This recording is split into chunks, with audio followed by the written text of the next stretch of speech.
Hey, my name is attorney Walter Rudolph Hnot III, and one of the things I'm going to be going through today are the difficulties one will face while recording in the car. I do disability tutorial videos in the car usually because I want to do SEO stuff. I also want to go ahead and basically reach out to people and help them understand how the disability process works, because keep in mind, a lot of these individuals that are trying to get on disability that really need to be on disability, they just don't understand the basics, and they hear all these rumors and they go by all those rumors, and they ultimately end up in this situation where they're miserable because they did something that violated something. Alright, so let's go ahead. I purposely left the normal noises and annoyances on today because I wanted to go ahead and show you guys the issues that I have while recording. Now, right now I'm using an iPhone 6s Plus 1080p, so full HD. In the background noise, you'll hear a clicking sound over and over. That is the sound of having, or basically the wheels of having a truck or, for example, a dolly. Okay, that's what I use to get my bins in and out of all these different offices, because I have kind of everything lined up the way I like it. Now, I'm also recording via an XLR cable out of an iRig Pro directly into a microphone. This microphone, which should be placed more like that, is set up as a hands-free by taking a boom mic's fitting here, which is like the end arm, attached to a drum microphone's clamp or clasp item. And then down here I have a radio microphone's little boom movable attachment piece. Then I have your classic Shure Beta stand clip. Then I have a Beta 57 microphone. And the reason I went with this Beta 57 microphone is because it cuts out a lot of the extra noise that you would traditionally hear. I originally started out with a KMR82i, which is like a much more expensive microphone. It's a shotgun microphone, which means that it only captures the sound that's directly in line with that mic. There's a problem. The higher the quality of the microphone you go in the small condenser or any of those types of microphones, the more sound you're going to hear, meaning the more detailed it is. So the kicker that I'm running into is that I had to use a gradient microphone because they don't really capture anything outside of a foot to a foot and a half to 2 feet in front of them. I specifically use this one because the other ones, the classic 57s, SM57s, you gotta be right up here, you gotta be right on the microphone. This one allows me a little bit more movement, and because of that, it allows me a little bit more grace to kind of get that sweet spot with talking and doing recordings. Now, there's a couple of things you need to know. Priuses, which is what I'm driving in right now, are traditionally very, very, very quiet vehicles. Okay, they're very quiet vehicles. You're not hearing an engine on, or if you are hearing an engine on, it's quieter. Okay. However, here's the kicker with that: they don't really seal them that well. So basically, when you're driving, you can hear a lot of the outside noise. You can hear a lot of the outside cars going by, the sound of the road on the tires, all that stuff. And the problem with that is that at the end of the day, you end up still with a very noisy environment. Now, there's some things to watch out for when trying to record videos. Of course, for me, it's disability tutorial videos. One of the big things you want to watch out for is battery life. So, for example, the iRig Pro has been pretty good. The battery life lasts a pretty good long while.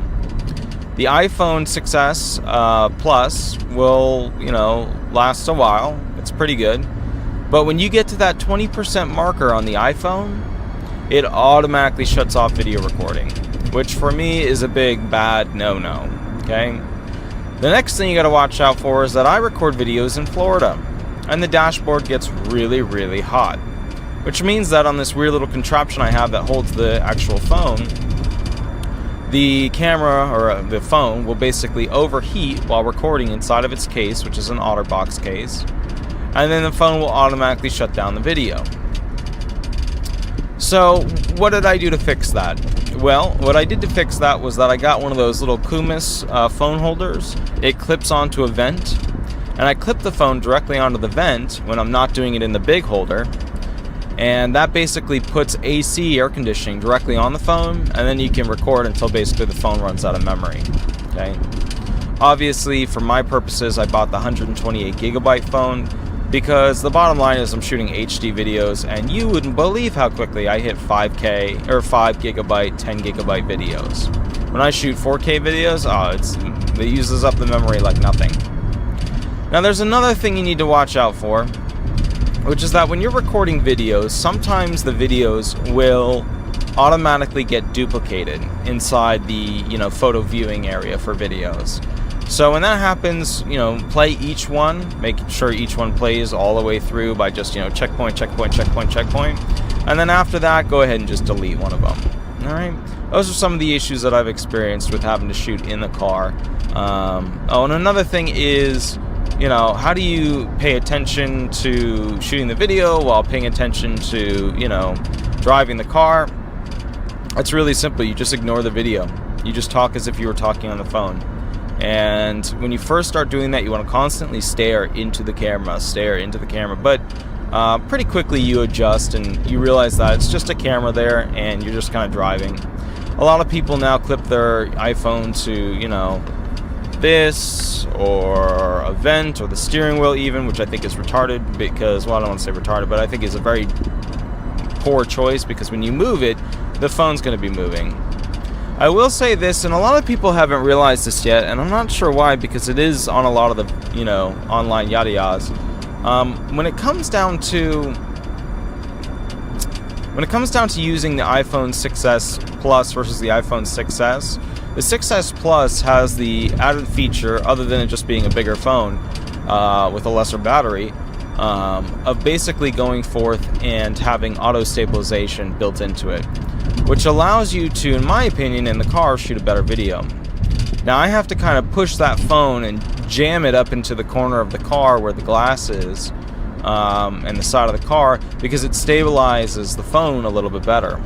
And the problem that you run into with that is that the moment it starts to push out of that position, you get all these little vibrations of what the car is doing, because remember, the phone's sitting up pretty high on a stand, and the higher up the stand it goes, whether you're using a monopod or a tripod or a quad pod or whatever pod, no matter what you do, okay, this phone basically will start to vibrate and jiggle more easily because it's higher up. It's kind of like a car that has, or let's say a car that's low to the ground versus a truck with those, really big tires. If the truck has huge tires, it's more easily capable of flipping over. All right. My name is Attorney Walter Hnot. Those are some of the things I do for shooting in the car. Some of them may help you, some of them may not. The reason I made this video is so that other people can, in the future, pretty much go forward and make other great content that people can watch.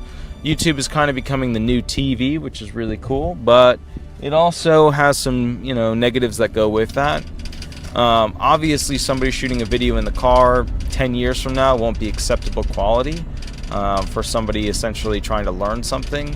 Everybody will have a TV film set built into, their house when they want to shoot videos, and that's fine. That's good. That's the future. Either way, I just wanted to catch up with you, let you know. I hope all is well. We'll catch up from there, and you have a wonderful day. All right? Thanks so much. Bye-bye.